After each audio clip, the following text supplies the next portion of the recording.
Okay, so we're not going to get into the main conference now. I'm going to start off with a short little video because you've obviously heard a lot of people speaking. So let's hear what the kids say, and then I'll get into my little introduction.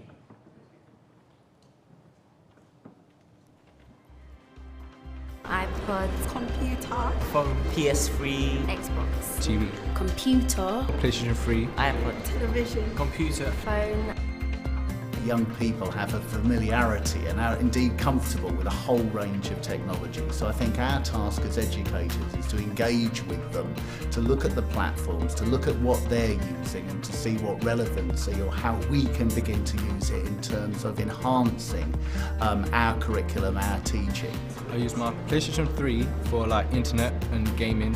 I use my laptop for my work because it's good to like transport from place to place. I spend an hour and a half a day on the internet. So if I need to research something, I can do it quickly on the internet. Sometimes go on the internet on my phone. I use my computer for homework, coursework, and to like do independent research. There's a whole range of IT resources which are going to become available in the future, ranging from PDAs to smartphones to the use of memory sticks.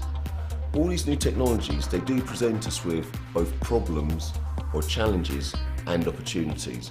So these can actually range from the classic of a kid looking at YouTube during a lesson when they should be listening to maths, to the students actually producing their own video to help them understand and remember some marketing research concepts for their BTEC. Now the challenge is actually technology can do anything we like. What would we like to do? And what we'd like to do is engage young minds in collaboration, in ambition, in hard thinking. And my goodness me, games are a huge fulcrum to make all that happen. Maybe sometimes you might be in a lesson and the teacher explains something to you, but then your friends, if they understand it, might be able to explain it to you better. No one wants to learn, just sit down and just hear someone just read to you. I don't really think there's a big difference between learning and entertainment, because by entertaining yourself, you do learn as well. Our best teachers can look at children playing games and can draw out of it a whole lot of learning outcomes, and that's what's happening. But you've got to be a good teacher to do that. But my goodness, that's what we need. We need good teachers to keep up with this generation. You get like brain games where you can just like work out your brain and stuff. Some video games are just not right because they don't teach you anything, but some of them, like adventure games and stuff like that, it teaches you logic. There's some other games that would help you think about work, but there's not really much. So if you can get that certain little hook which gets the kid to want to keep doing it, then that's 3/4 of the battle. And if they start playing games without realising they're learning, that's nearly all about. The power of collaboration between the video games industry and the world of education has the potential to not only raise the game, raise the game as it were, video games, but move the entire video game world into an area which is actually, ironically, financially more secure for it. You know, Britain is the sort of largest centralised education budget in the world. If we can establish a position whereby part of that budget is earmarked for excellent learning software, which has been designed and built by the video games industry, it is a fantastically effective addition to their ability to compete worldwide. It underwrites a lot of their R&D. It moves them into a new marketplace. Most important of all, it actually gives British education a real jump on the rest of the world in terms of developing software and indeed developing people. I'm confident our games industry knows what needs to be done and what they need to learn from education to move forward. And I'm absolutely certain that education is reaching out now properly and engaging the games industry. It's clear that we've got to embrace this technology and make sure we use it in a constructive, coordinated way. Otherwise, this opportunity could be lost.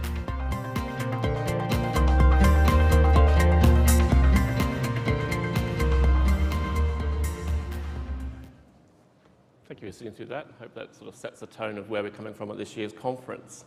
For those who don't know, my name is Graham Brown-Martin. I'm the founder of Handheld Learning organisation. Those of you who participate on the online community and haven't met me physically in the person, so to speak, will probably notice that it's about time I changed my avatar. But one of the joys of the internet is that you can use a photograph from at least 8 years ago. But I also know James Clay does the same thing. So I learned everything from him. So I have a short introduction to perform here. So I brought my iPhone with me because I figured when the battery runs out, that'll be the end of my presentation. That was a joke. Sorry to our sponsors, Apple. Just kidding. I love it. I love my iPhone. This year marks the largest of our events so far, and really terrific to see so many faces who have been attending the conference from day one, from when we started, and made the mistake of thinking we were only going to get 50 delegates. Got 300. And it's also great to see so many new faces, particularly those that have come from such a long way, and I think aided as well by the MLearn conference, which I know was very successful last week. So we welcome people from MLearn, and what a fantastic two weeks it's been in terms of mobile learning. I don't think anybody can say this is some sort of niche activity now. It's mainstream, it's reality. You can't hold back the waves, too late. My wish for this year is that you're going to find the event stimulating, inspiring, that you'll enjoy contributing and participating, your delegates, not audience, that you'll expand your network, that's the point, and come back next year and stand up here and present and share your work and your experiences. Much has happened since the last time I was addressing this audience, and I'm not really talking about the predicament in the Western banking system. Yeah, there I go, I did it. I thought I'd do it first, okay. But those of you out there that do have money, and I know there's some venture capital firms that have visited us this year, you should realize that the education sector in these harsh times is the single most resilient, other than healthcare, and most robust sector. So take your money out of the bank if they still exist and put it into education and healthcare, because that is where the smart money is going right now, subject always to prevailing procurement processes and cartels. Last conference was the launch of a new class of laptop computers, inexpensive and promising to untie schools from reliance on expensive operating systems and associated applications. Replete with QWERTY keyboards, many treated this development as if it was a second coming. And indeed, it's been an important step that showed the PC industry making an effort to be inclusive, whilst at the same time recognizing that over 3 billion mobile phones, the most inclusive technology of all, were poised to make the transition to become personalized handheld computers. While the handheld learning community debated whether these new laptops should be included as handhelds, Apple reinvented and reimagined what handheld computing would be like.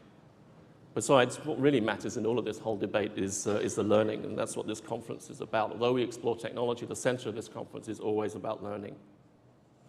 Before I continue, let's, forgive me for those who haven't been to this conference before, but it's a running joke that we do each year. And we're going to look at Handheld Learning Girl.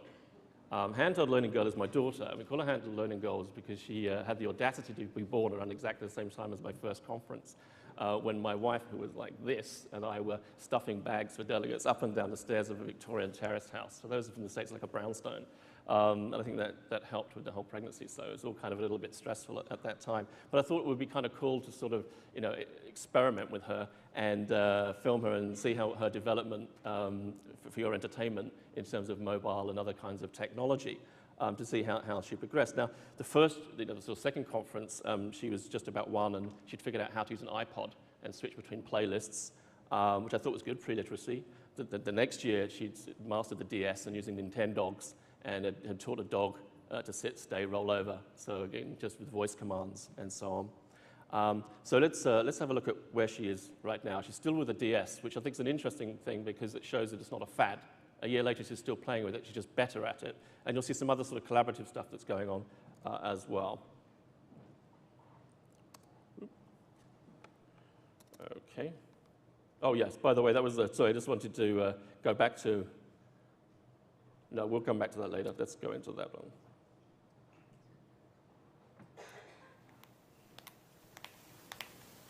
This is Picture Chat. I want you to be using this during the conference on your Nintendo DSs.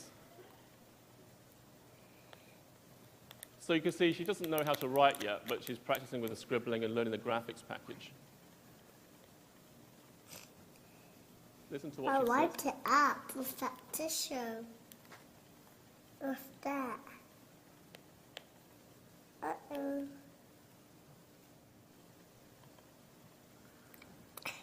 This is the dog. Do I get that ball?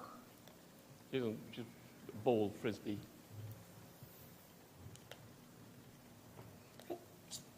Do.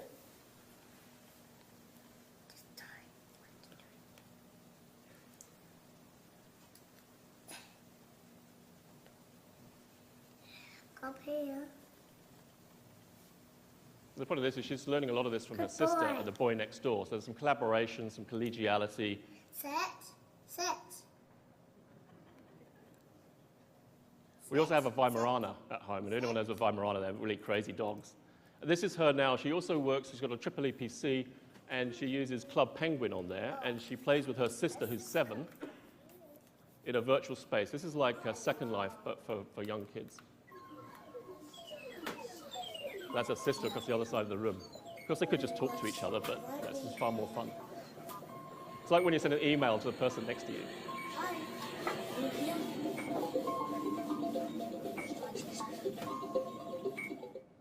I don't think there's any particular thing. I'm not, not bigging my kids up. I mean, this is the kind of thing that's embedded in their life, and this is the sort of stuff that they're using. I mean, they've probably got more technology than a lot of kids just because I keep throwing this stuff at them because I'm cruel.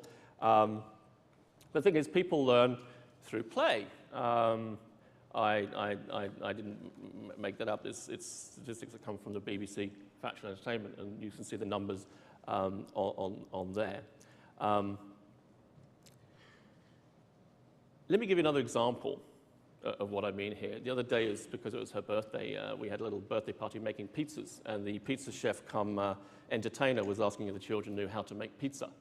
And my 7-year-old actually, she knew exactly how to make a pizza, and I asked her why. And she confided to me that she learned from using Cooking Mama. Now, those of you who are out there that don't know what Cooking Mama is, I think that's just another example of the digital divide between teachers and children.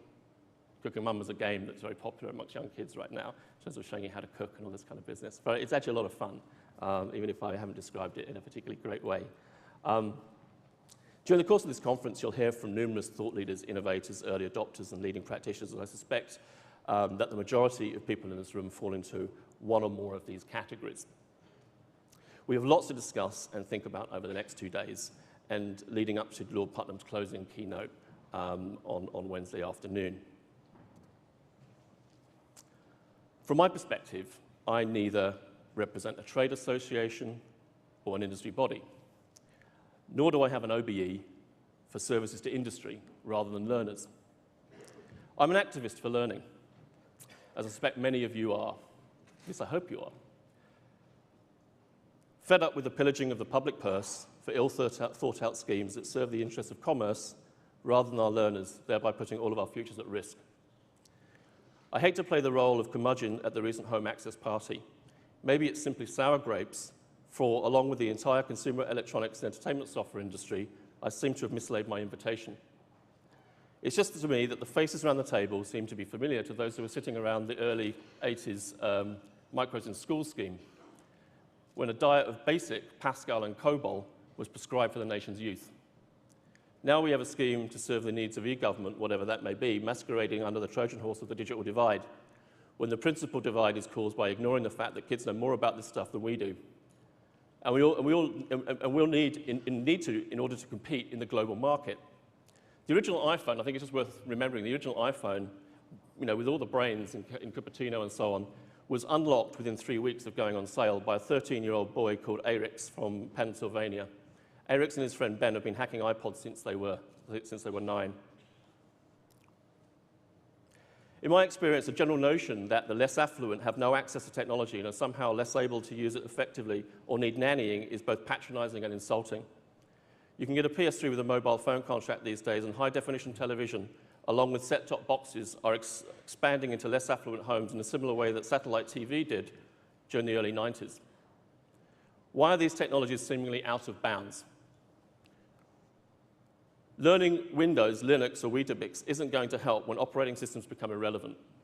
When we're accessing and running personally constructed applications and content over numerous platforms in the digital cloud. Tools like Google, combined with ubiquitous personal connectivity, are the digital equivalent of the steam engine enabling quantum leap of advancement for mankind. Historically, our education system has favored those who are able to retain information. But of course, information is not knowledge. Now we can find the information within seconds, and this ushers in the demand for an entirely new kind of learning where skills and finding information and employing it wisely will be the background in which future generations will compete. The most important enablers of this will be the leveraging of existing technology, i.e. the stuff that people already have, and future technologies that they will have in time to come ubiquitous connectivity, and future-proof content technologies that are truly device agnostic and can scale across platforms. To me, this is clearly the challenge that to which we must rise. So time permits me to only briefly, but warmly, thank all of the organisations that have had the vision and energy and patience to put up with me, to support this year's event, which would not have been possible. Bector, for their willingness and encouragement to allow me to ski way off the piste. So guys, I do thank you. I know I've given you lots of trouble over the past months, and I do appreciate your patience with me. To explore the new horizons and the new thinking for this event. So the conference sponsors Nintendo, Apple, StudyWiz, T-Mobile, and Disney, who between them demonstrate the convergence between entertainment and learning as a reality. The breakout session hosts provide us with a conundrum of choice of what we're going to attend this afternoon and for the rest of the conference. I mean, I wish I could do all of them. There's so many interesting things to do, and I already had complaints from people about that. And of course, the exhibitors who are demonstrating their lead and commitment to this developing sector. Our speakers, and of course, all of you, the participants in what I hope will be a wonderful event and a benchmark event for that to come. So I wish everybody here a very successful and a good event. We continue this morning session with speakers who promise to make us think, consider the world in ways in which we are navigating learning and experiencing. Before the break, we will welcome Andrew Pinder, and then cultural critic Stephen Johnson. And after the break, we'll hear from social media scientist Dana Boyd, and then Laurie O'Donnell from Learning and Teaching Scotland. So hold on to your seats. We're in for an exciting ride. We are running an SMS system for questions. There may not be time for questioning at the end of all the presentations, but we'll try to accommodate them where we can in between machine switchovers. But those are the numbers that you can use via SMS phone for international and local domestic calls. Thank you very much for listening to me. I'd like to call up to the stage Andrew Pinder.